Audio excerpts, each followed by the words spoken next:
dan abduhu wa rasuluhu alladzi la nabiyya wa la rasula ba'dah. Allahumma salli wa sallim wa barik ala nabiyyina al-karim Muhammadin sallallahu alaihi wasallam wa ala alihi wa ashabihi wa man tabi'ahu bi ihsanin ila yaumiddin. Amma ba'du. Faqala Allah ta'ala fil Qur'anil Karim, a'udzubillahi minasyaitonir rajim.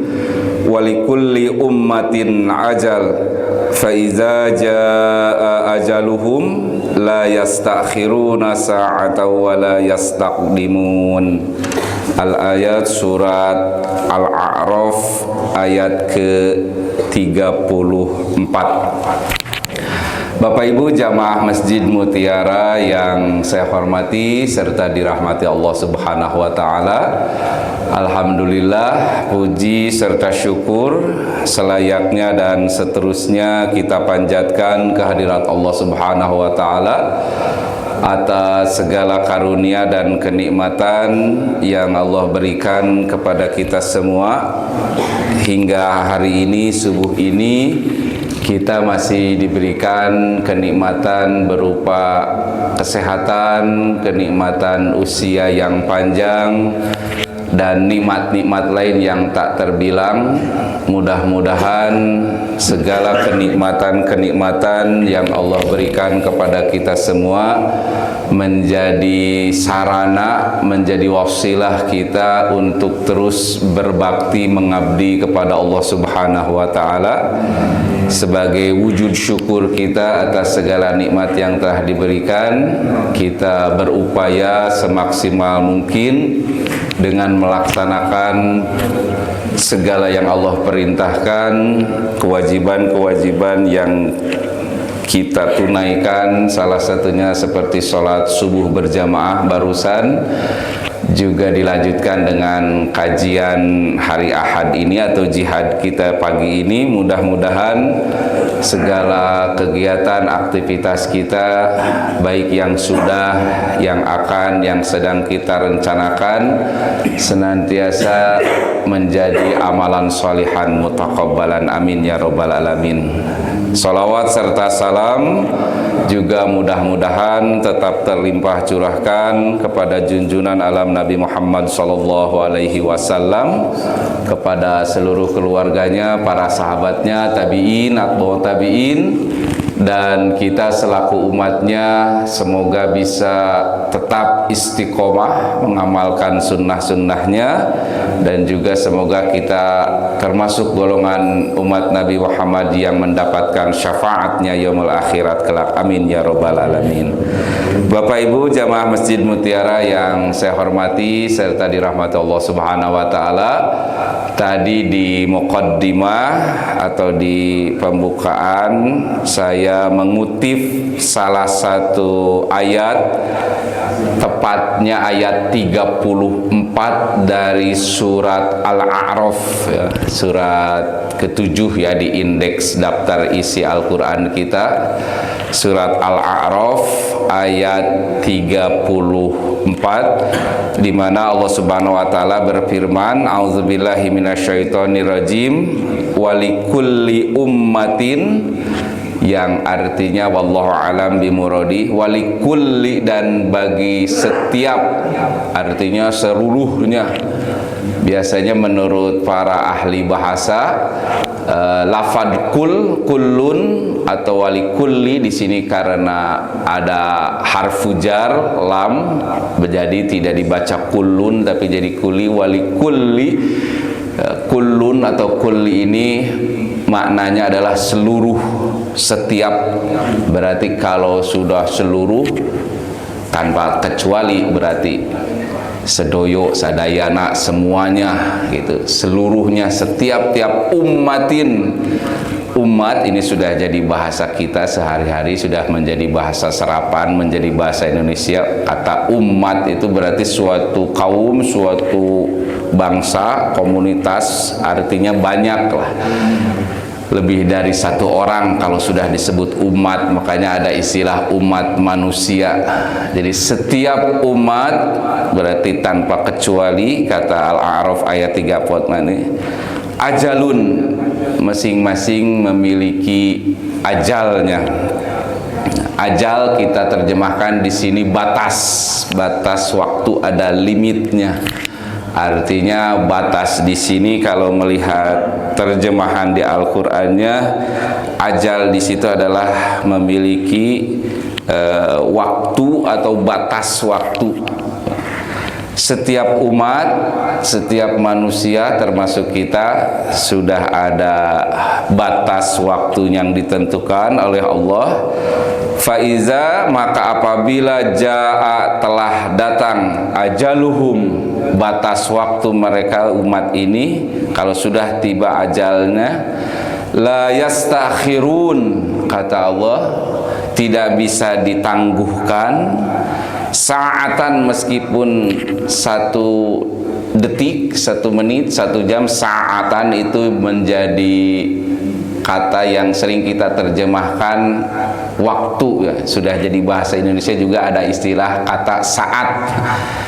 Biasanya kalau ada di televisi azan maghrib, biasanya suka ada tulisan saatnya dikumandangkan azan maghrib untuk wilayah Bandung dan sekitarnya. Saatnya, saat itu dari bahasa Arab. Waktu berarti jam, menit, dari mulai detik, menit sampai jam biasanya disebut saatan. Dalam istilah kiamat juga, kenapa biasanya juga disebutkan di hadis itu sa'ah, nama lain atau istilah penyebutan kiamat selain namanya kiamat itu sendiri, yaitu al-qiyamah. Kadang juga kiamat itu disebut as-sa'ah.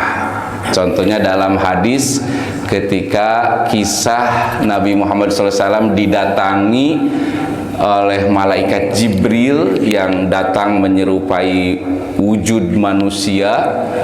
Tiba-tiba ada sosok manusia yang berpakaian serba putih, bersih, tapi tidak terlihat seperti dari atau perjalanan yang jauh, tapi ini sosok ini tiba-tiba datang tanpa dikenali oleh para sahabat, oleh siapapun saja, artinya orang asing.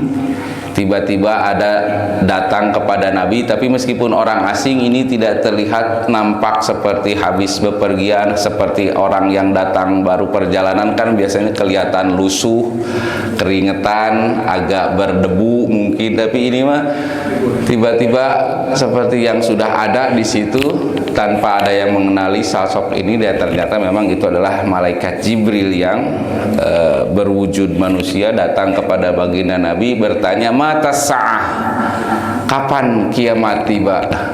As-sa'ah di situ kiamat dalam hadis. Maka Nabi mengatakan atau menjawab pertanyaan orang ini atau malaikat Jibril tadi yang datang menyerupakan manusia itu, as-sa'il, yang bertanya dan yang ditanya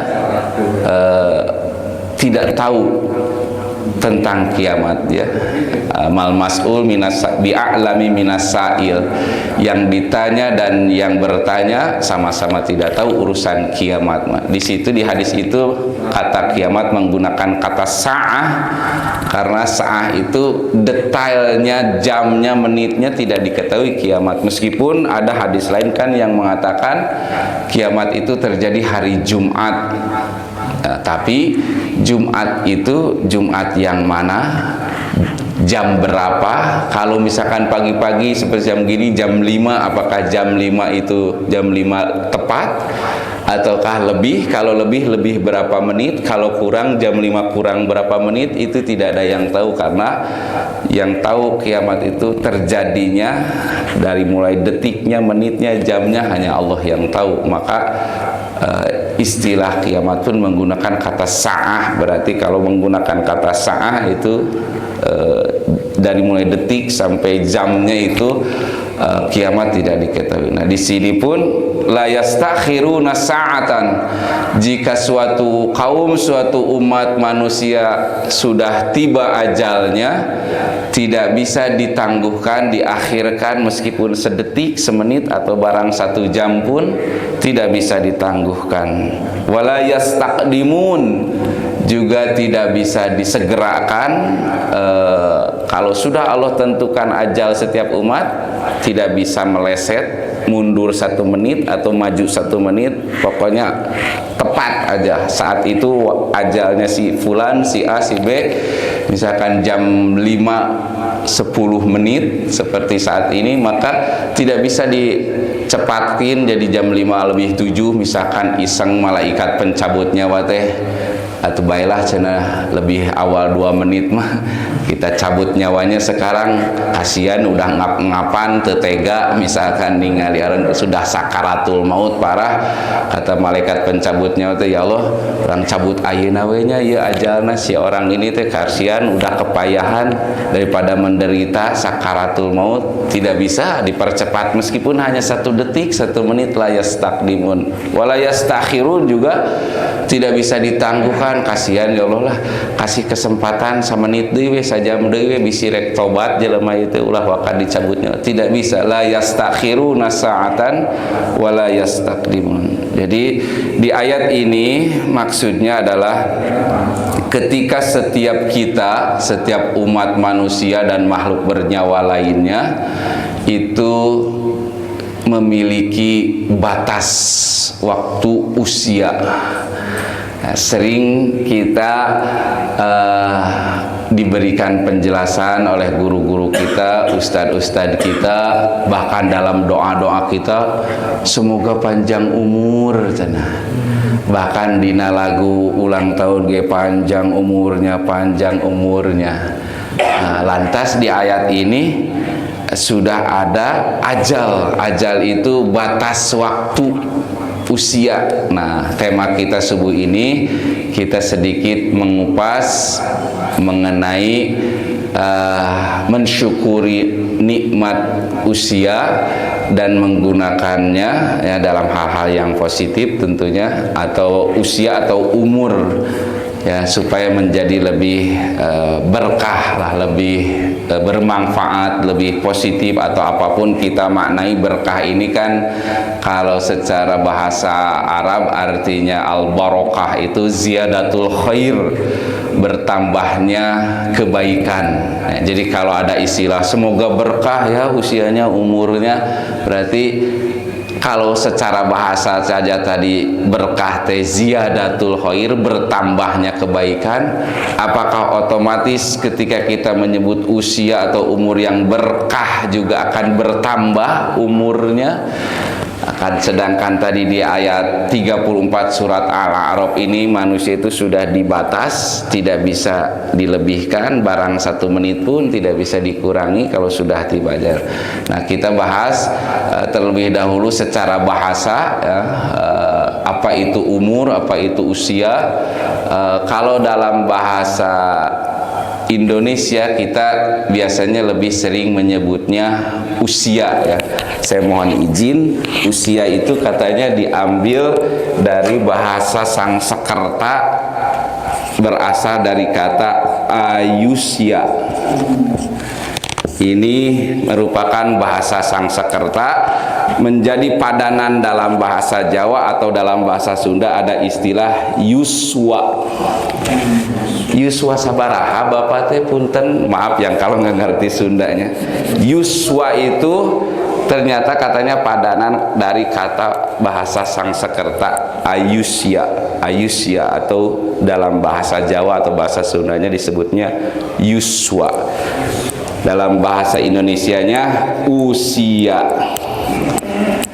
Lantas apa bedanya dengan umur? Kalau umur berasal dari bahasa Arab umrun, umur ain mim ro, memiliki makna, ada sedikitnya kata para ahli lughah, umur itu memiliki 2 arti. Satu artinya bermanfaat, umrun itu sesuatu yang bermanfaat, atau yang kedua makmurun, itu makmur sudah jadi bahasa Indonesia juga, istilahnya makmur sudah jadi bahasa Indonesia. Menurut KBBI, Kamus Besar Bahasa Indonesia, umur itu adalah rentan waktu atau usia ini rentan waktu hidup dari fatroh atau dari masa sejak diciptakan atau dilahirkan. Itu ada masa, tempo, waktu, usia, waktu hidup biasanya dalam bahasa Indonesia, dalam Kamus Besar Bahasa Indonesia. Mohon dikoreksi kalau nanti saya salah. Menurut Profesor Dr. Quraish Shihab, yang disebut usia itu adalah perjalanan waktu seiring dengan perputaran matahari ataupun bulan, siang, malam, nanti ada bulan, tahun. Selama kita terikat, terkungkung oleh waktu tadi, siang, malam, bulan, tahun, minggu, dan seterusnya, itu adalah usia kita di dunia. Sedangkan umur, kalau melihat dari bahasa Arab, dari kata umrun itu sesuatu yang bermanfaat, katanya adalah meskipun kita jatah usianya atau rentan waktu hidup di dunianya sudah terbatas, tadi ajal, ada ajal tadi di 34 surat Al-A'raf, tapi yang namanya umur mah itu tidak terbatas oleh ajal katanya. Makanya tadi ada istilah semoga panjang umur, atau semoga umurnya berkah bertambah.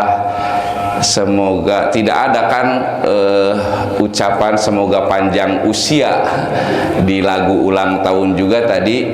Redaksi lirik lagunya panjang umurnya, bukan panjang usianya. Tengenaheun ongkoh deui-nya diganti jadi panjang usianya. Karena memang usia mah katanya terbatas. Ada ajal tadi, ada limit.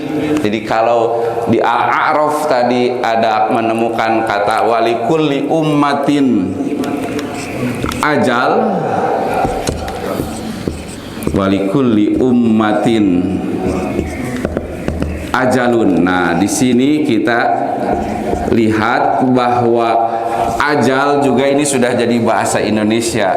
Wah, ajalna sudah tiba ajalnya sana.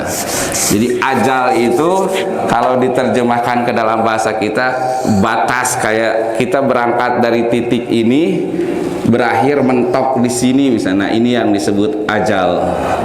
Batas ajal itu ya, secara bahasa harfiahnya ajal itu adalah batas.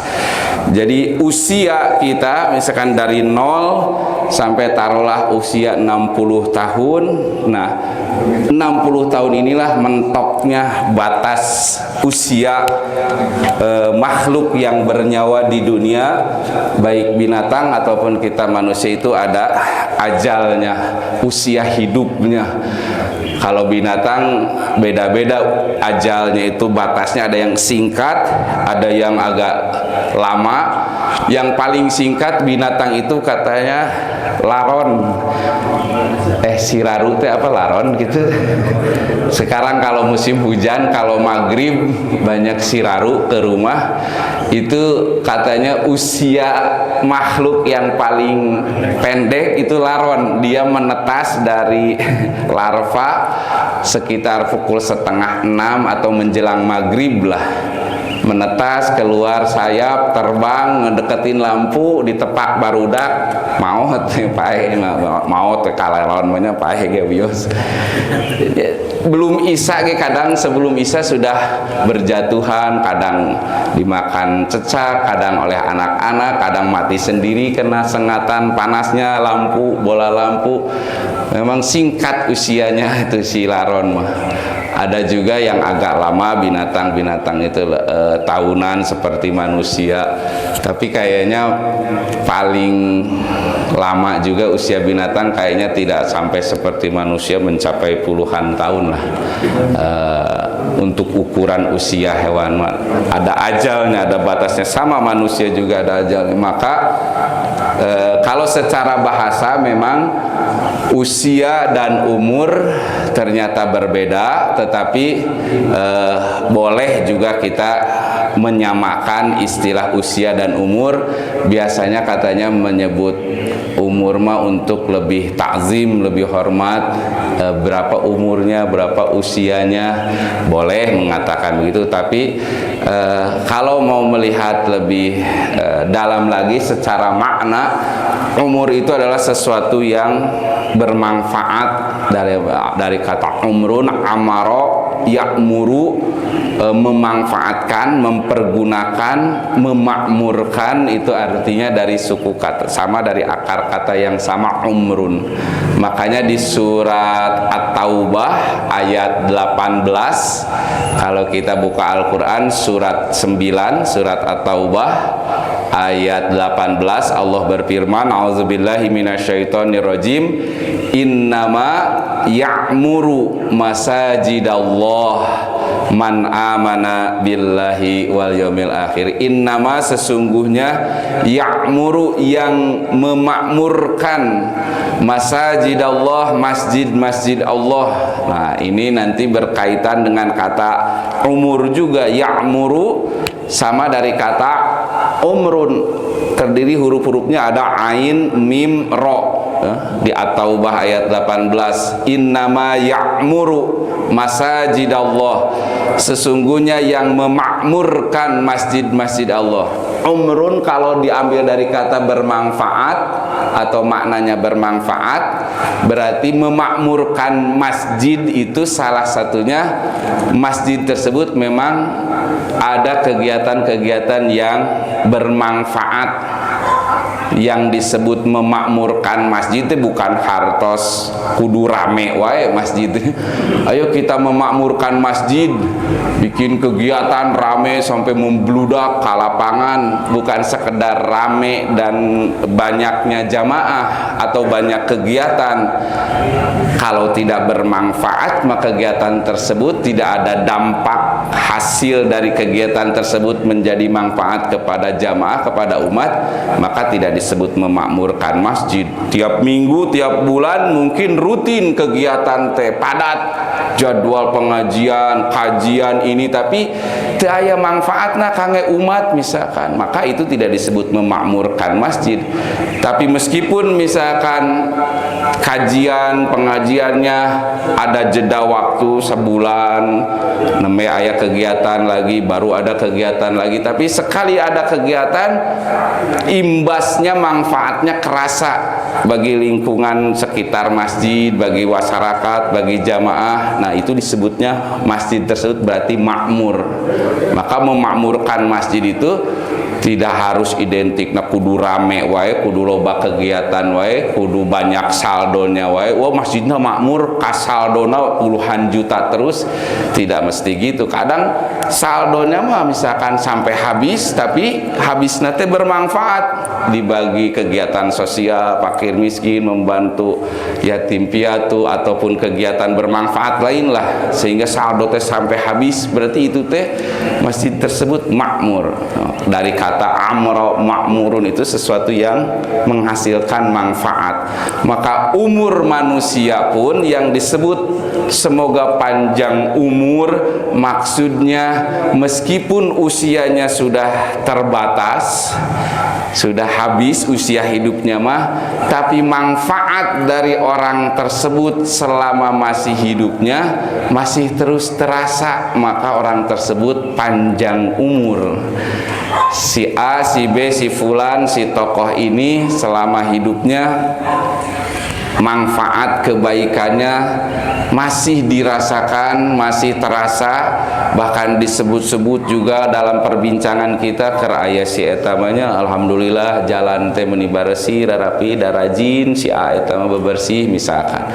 Manfaatnya itu ada, misalkan si fulan ini memberikan satu wakaf, satu sedekah, satu infak yang jariah yang sifatnya langgeng terus manfaatnya kepake, mewakafkan mushaf Quran, misalkan mewakafkan lahan untuk madrasah, untuk masjid, sehingga masih terus manfaatnya bisa dirasakan, maka si fulan ini meskipun orangnya sudah tiada di dunia karena tadi terbatas ajal, dia itu hakikatnya panjang umur atau berkah umurnya dan seterusnya.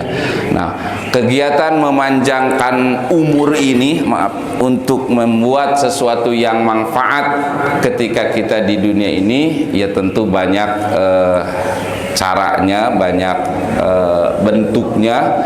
Salah satunya adalah pasti yaitu dengan ibadah, ya, karena tujuan utama manusia diciptakan hidup di dunia sesuai dengan firman Allah di surat Az-Zariyat ayat 58 itu, wa ma khalaqtul jinna wal insa illa liya'budun. Tidaklah aku ciptakan manusia dan jin, kata Allah, kecuali memang untuk beribadah. Jadi tujuan hidup kita di dunia ini hanyalah untuk beribadah. Karena hidup kita biar tadi bermakna, umurnya bermanfaat, maka diisi dengan hal-hal yang positif. Salah satunya tujuan utamanya yaitu kegiatan positif kita adalah ibadah. Dan ibadah ini tentu tidak terbatas yang mahdoh saja, karena kita kan biasanya mengidentikan ibadah teh sholat, zakat, saum, haji, umroh dan sebagainya. Padahal di luar itu pun kegiatan kita, aktivitas kita di dunia ini bisa bernilai ibadah, ya. Pengajian, sholat, zakat mah pastilah itu mah suatu ibadah, ya. Tapi ada amalan atau kegiatan-kegiatan kita yang lain pun bisa bernilai ibadah di sisi Allah dan menjadi poin pahala buat kita. Sebab kalau kita mengandalkan ibadah yang mahdoh, yang rutin, yang wajib-wajib seperti sholat dan zakat dan sebagainya, itu limited juga, terbatas waktunya. Contohnya ibadah sholat, ya. Kita kenapa ambil ibadahnya sholat? Karena ibadah sholat itu adalah ibadah yang paling rutin kita kerjakan. Yang wajib aja sholat itu sehari semalam 5 kali. Nggak ada kan ibadah lain selain sholat yang kita kerjakan sampai 5 kali sehari. Zakat misalnya, ayat itu zakat sampai 5 kali sehari. Enggak kan. Haji atau umroh apalagi mual ayah jalmin sekaya-kayanya orang kaya muslim kayaknya tidak akan bisa sehari 5 kali berangkat haji atau berangkat umroh. Jadi ibadah yang paling rutin mah ibadah sholat. Kalau kita mengandalkan ibadah dari sholat saja, tadi saya katakan waktunya pun ternyata sangat sedikit. Kita hitung sholat kita rata-rata menghabiskan waktu 1 kali sholat 10 menit tuh ya. Tadi sholat subuh kita berapa menit Pak? Terehtingnya abinya sholat maca suratnya.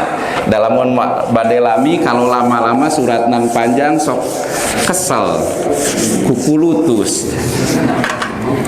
Taruhlah rata-rata sholat kita per satu waktu 10 menit atau sampai 15 menit. 10 menit dikali 5 waktu kita sholat kita berarti 50 menit dibulatkan atau 60 menit alias 1 jam. 10 kali 5 itu kan 50, tapi kita bulatkan aja 60 menit sehari semalam. Kalau sehari semalam itu 60 menit, kita sholat mulai dari usia 15 tahun. Dan tadi karena ajal manusia, usia manusia rata-rata di umur 60. Nah, sholat kita benarkah dari rentang waktu 15 ke 60 itu berarti berapa? 45 tahun. Apakah kita sudah benar 45 tahun atau taruhlah dari 10? Ya, berarti 50 tahun.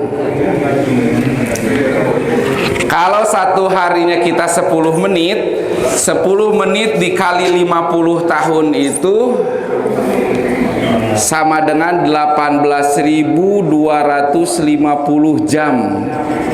Nah, Nah, ini katanya hitung-hitungan kasar durasi sholat kita dari usia 10 tahun sampai wafat 60 tahun. Dengan estimasi tadi per satu kali sholatnya 10 menit, sehari semalam 5 kali, berarti 60 menit. Kita mulai sholat itu dari usia 10, data ayah orok nu ngesolat mah usia 0 sampai 10 tahun mah belum akil balik juga ya. Berarti kalau kita, apalagi ini laki-laki, di perempuan mah nanti ada masa-masa tidak melaksanakan sholat karena periode menstruasi, nifas. Setelah melahirkan itu teu sholat nawagi, ibu-ibu mah 40 hari kadang. Mens dalam 1 bulan sekali 7 hari rata-rata ya, seminggu. Terus kalau melahirkan 40 hari dalam setahun, lamun nu deres anakan we tunji setahun hiji berarti setiap tahunnya 40 hari tata sholat. Kali we berapa tahun dia hidup di dunia. Ini mah laki-laki saja yang tidak ada liburnya. Laki-laki usia balik antar 10 atau 15 tahun tadi, kalau dia tidak pernah meninggalkan sholat sehari sekalipun, dia tidak pernah bolong-bolong, rajin, rutin, tidak ada liburnya laki-laki maka dia selama usia dari 10 sampai 60 tahun teh telah melaksanakan sholat sebanyak selama 18.250 jam. Itu teh alias 2 tahun tuh. Dari usia 50 tahun 60 tahun seumur hidup kita dihabiskan waktu untuk sholat hanya 2 tahun. Padahal ini tadi teh saya bilang sholat itu adalah ibadah yang paling rutin kita kerjakan sehari sampai 5 kali, karena umroh haji mah nggak bisa sehari 5 kali. Sholat itu ibadah yang paling sering kita lakukan. Jadi ternyata seumur hidup kita menghabiskan waktu untuk sholat itu hanya sekitar 2 tahun. Yang paling banyak itu waktu habis itu katanya untuk tidur. Kalau orang dewasa mah 6 jam atau 8 jam per hari. 8 jam dikali 50 tahun sama dengan tadi, berarti 8 jam dikali 18.250 per hari. Ini teh 1 hari 24 jamnya, berarti kirang langkung 146.000 jam. Untuk tidur itu kurang lebih sekitar inilah, dibulatkan dalam tahunnya 17 tahun. Kalau untuk sholat mah tadi seumur hidup hanya menghabiskan waktu 2 tahun. Kalau untuk tidur mah sekitar 17 tahun habis umur kita dipakai tidur. Banyaknya, tapi udah nggak kerasa, bahkan masih merasa kurang tidur mah. Buktinya manusia selalu mengatakan, aduh saya kurang tidur ini, karena tidur mah masih kurang. Sudah 17 tahun seumur hidup nggak ada yang pernah bilang saya kurang sholatnya, tapi kurang tidur mah pasti sering. Tapi ya kita tidak masuk surga itu bukan karena amal sholat kita, meskipun durasi waktu sholat seumur hidup hanya 2 tahun. Yang menyebabkan kita nanti masuk surga itu bukan dari amal ibadah kita, tapi dari rahmat Allah Subhanahu wa ta'ala. Ada orang yang amalnya sedikit, bahkan mungkin bertobatnya menjelang kematian. Sering kan kita dengar kisahnya, nanti tanya ke Ustadz Farhan hadisnya sahih atau tidak. Ada seorang perempuan pekerja seks komersial mun ayeuna nama PSK, gara-gara ngasih minum anjing yang kehausan bisa masuk surga.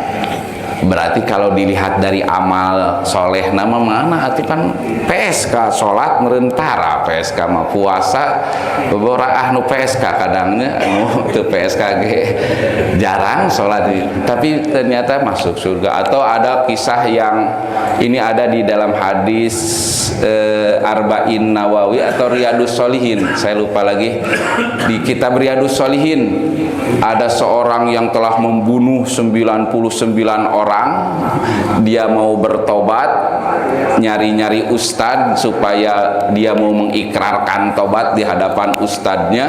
Ustadz, saya akhirnya ketemulah dengan ustadz tersebut. Ustadz, saya punya dosa, saya mau tobat. Dosa apa kamu? Saya telah membunuh 99 orang, apakah tobat saya bakal diterima ustadz? Kata si ustadz ini saking shocknya, terkejut, waduh udah membunuh 99 orang, nggak bisa, kamu nggak bisa diterima katanya tobat. Karena saking kecewa mendengar jawaban ustadz tersebut, akhirnya ustadz tersebut dibunuh juga oleh si pembunuh ini, jadi genap 100 orang yang dia bunuh. Lalu dia mau mencari ustadz yang benar, fatwanya ini mah nggak benar ustadznya, masa saya mau tobat nggak akan diterima. Dia mau nyari-nyari lagi, di tengah perjalanan keburu meninggal, ajalnya tadi tiba. Kata Nabi di hadis tersebut, orang tersebut masuk surga karena ternyata sudah ada niat tulus ikhlas ingin bertobat. Berarti dari secara amalan mah dia belum punya amal sholat, belum punya amal zakat, haji dan sebagainya. Maka seseorang masuk surga itu bukan dari amalnya, tapi dari rahmat Allah. Tapi memang bagaimana mungkin rahmat Allah itu turun bisa kita raih kalau kita tidak mengerjakan amalan-amalan yang Allah perintahkan seperti sholat, saum, zakat, umroh, ngaji dan sebagainya. Nah, kita dalam rangka mengisi batas umur ini, usia di dunia ini, tujuan utama kita adalah menggapai mardotillah, menggapai ridho Allah, supaya Allah ridho. Kalau Allah sudah ridho kepada kita, otomatis rahmatnya turun. Kalau rahmat Allah sudah diberikan kepada kita, maka jaminannya surga. Karena amalan kita meskipun sedikit, tadi ngitung waktu sholat, belum amal lain pun pasti sedikit-sedikit, tidak apa-apa, sedikit tapi berkualitas. Di surat Al-Mulk terakhir kita kesimpulkan pengajian kita subuh ini, surat Al-Mulk yang sering kita baca, di ayat kedua Allah Subhanahu wa taala berfirman, a'udzubillahi minasyaitonirrajim, alladzi khalaqal mauta wal hayata liyabluwakum ayyukum ahsanu amala. Ayat ini pasti sudah pada hafal ya. Allah menciptakan hidup, kehidupan dan kematian, al-mauta wal hayata, itu tujuannya kita dihidupkan dan nanti diwafatkan itu adalah liyabluwakum, untuk menguji kita, ayyukum ahsanu amala. Ahsanu, kata Ustadz Farhan yang menggeluti bahasa Arab, itu ternyata diambil dari kata dasar hasanun. Hasan, Hasan itu dalam bahasa Arab kita terjemahkan artinya bagus, baik. Jadi kalau ada yang namanya Pak Hasan, orangnya baik, bagus. Ahsan itu isim tafdil, kata santri di pondok pesantren. Isim tafdil itu kata yang menunjukkan makna lebih. Berarti kalau hasanun baik, ahsanu mah lebih baik. Allah menciptakan kehidupan dan kematian kepada kita, dihidupkan dan nanti diwafatkan, hendak menguji kita mana di antara kita ini amalannya yang lebih baik. Jadi Allah menuntut kepada kita amalan-amalan terbaik, bukan terbanyak. Jadi kita disuruh banyak amal atau baiknya amal. bisi bilih selama ini salah persepsi, hidup masing loba amal cenah, yang banyak amalnya. Memang seperti yang benar itu juga tidak bisa disalahkan, tapi banyak amal, kalau amal tersebut tidak baik, apalagi amalan tidak yang terbaik, itu akan sia-sia. Contohnya ibu-ibu ketika di pasar atau si abang-abang sayuran nanti pagi-pagi sebentar lagi lewat di rumah kita, lalu kita memilih sayuran di dagangan si abang ini, kangkung misalkan. Ibu-ibu teh pasti mencari kangkung itu yang terbaik. Dibolak-balik giringnya di pilihan, padahal anger da kangkung mah kangkung marobah jadi daging. Kenapa sampai dibolak-balik di pilihan? Karena ibu mencari yang terbaik. Kangkungnya jangan sampai yang layu, yang banyak dimakan ulat, yang udah busuk. Lagi nyari yang terbaik kangkungnya teh, dan nggak mau ibu itu dikasih ku si emang sayur, nih bu kangkung satu karung tapi semuanya layu, busuk, dimakan ulat, kan nggak mau. Banyak-banyak juga kalau rusak kondisi sayurannya. Kita saja dalam memilih urusan duniawi ingin yang kualitas terbaik, apalagi Allah menseleksi amal dari kita itu amalan yang terbaik. Amalan yang terbaik itu kata Imam Ibnu Katsir di dalam menafsirkan surat Al-Mulk ayat kedua tadi, harus memiliki dua syarat. Yang pertama, benar amalannya itu sesuai dengan perintah Allah dan Rasulnya. Yang kedua, ikhlas dikerjakannya. Aswabuhu wa akhlasuhu. Kategori amal terbaik menurut Allah itu jika amalan yang kita kerjakan itu aswabuhu, shawab, benar sesuai perintah Allah dan Rasulnya. Kata Allah dan Rasulnya, sholat subuh itu benarnya 2 rakaat, itulah amal yang terbaik, benar sesuai dengan perintahnya. Mentang-mentang lagi semangat hitung-hitung senam, sholat subuh terek 8 rakaat, tidak benar itu amalannya, meskipun banyak dikerjakannya lebih dari 2 rakaat. Jadi kategori amalan terbaik itu kalau benar sesuai perintah Allah dan Rasulnya. Wa akhlasuhu, dan yang kedua kata Imam Ibnu Katsir, amalan tersebut harus dikerjakannya dengan ikhlas. Nah yang kedua inilah yang rada susah teh. Kalau melakukan amal yang benar sesuai Quran dan hadis mah kita selama ini sedang berusaha ya. Insya Allah amalan kita itu benar, disuruh sholatnya 2 rakaat kalau subuh, kalau duhur 4 sudah benar itu mah. Saum yang wajib itu Ramadan sudah benar, teu aya nu saum sebulan penuh di bulan Muharram, sudah benar berarti sesuai Al-Quran dan hadis. Haji teh kita sudah benar berangkatnya ke tanah suci Mekah, Arab Saudi, bukan ke jalan suci PHH Mustafa. Berarti sudah benar ibadah-ibadah kita teh, bukan ke jalan suci tapi ke tanah suci di Mekah. Tapi untuk urusan ikhlas, nah ini juga menjadi sesuatu yang mudah diucapkan tapi memang susah dikerjakan. Tapi meskipun susah bukan berarti mustahil tidak bisa ikhlas ya. Insya Allah kita itu bisa ikhlas, tapi bagaimana kiat-kiatnya ikhlas, nah nanti saja itu mah dalam tema pengajian selanjutnya, atau mungkin oleh guru-guru kita, ustadz-ustadz di sini juga mungkin sudah sering disampaikan materi ikhlas mah ya. Jadi tidak usah dibahas lagi mengenai ikhlas mah. Jadi itu tadi 2 saja syarat amalan terbaik kita. Ahsanu amala itu amalan yang terbaik dari kita yang dipinta oleh Allah adalah yang sesuai, yang benar, sesuai dengan benar kata yang nyuruhnya, yaitu Allah dan Rasulnya, sesuai Quran dan hadis, juga ikhlas kita mengerjakannya. Nah, disebut umur yang bermanfaat, panjang umur atau usia yang barokah itu kalau kita usia lifetime kita, usia hidup kita sejak lahir sampai wafat itu diisi oleh ini amalan-amalan sholihah ya. Salah satunya ya bisa seperti pengajian ini, di luar-luar yang mahdoh tadi kayak di luar sholat, saum, zakat, dan banyak kan kita bisa mengerjakan amalan sholihan ini atau ahsanu amala ini bekerja mencari nafkah, seorang suami menafkahi istri dan anaknya, memberikan resiko bulanan, itu bisa bernilai ibadah. Seorang istri melayani suami dengan memasaknya, itu pun bisa bernilai ibadah. Meskipun masak itu ibu-ibu bukan tugas ibu-ibu. Wah, ibu-ibu asa dibela ya.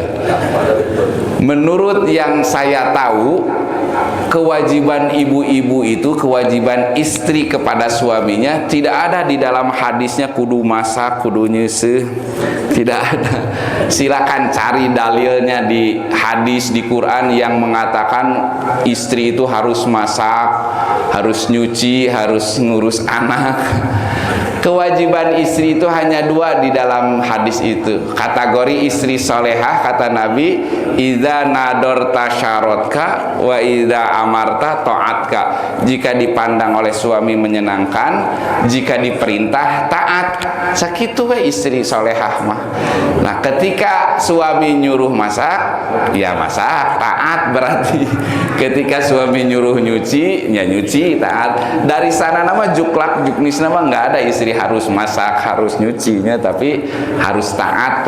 Jadi wayahna ketika suami nyuruh masak, ya masak. Tapi masak, nyuci dan sebagainya itu bisa bernilai ibadah. Bahkan salah satu ulama mengatakan ketika seorang istri menghidangkan masakan kepada suaminya sepulang suami kerja dari aktivitas mencari nafkah, itu dihitung sebagai sedekah. Sedekahnya istri perempuan, ibu-ibu itu, yaitu ketika padahal coba kurang adil, kurang indah bagaimana ajaran Islam itu begitu indah. Yang ngasih uang masak teh bapak-bapak kan ya, uangnya kan dari bapak. Tapi ketika si ibu mengolah uang itu menjadi masakan dan dihidangkan kepada suami, kenapa pahala sodakohnya dihitungnya dari seorang istri lain ti si bapak nu boga modal nanya? Secara logika mah harusnya yang dianggap bersedekah itu sang suami karena sudah ngasih uang ke istri. Tapi ketika uang tersebut dibeliin tadi ke si mang sayur, diolah jadi masakan, dihidangkan di meja makan oleh seorang istri, maka hidangan tersebut oleh Allah dicatat sebagai sedekahnya seorang istri kepada suami. Padahal nu mere duit suami tapi nu dibere pahala sedekahna istri. Itulah indahnya Islam. Suami mah tadi memberikan nafkah, sudah jadi bahasa Indonesia, diambil dari kata nafaqo yanfaku, infak. Nah, ini juga nanti bahasanya bakal panjang. Naon atuh bedana infak dan sedekah? Itu teh beda Bapak Ibu ya. Meskipun di masjid masuk dihijikeun tulisanana kotak amal infak sedekah, zakat infak sedekah. Padahal beda-beda itu teh, ada zakat, ada infak, ada nantilah itu mah pembahasannya.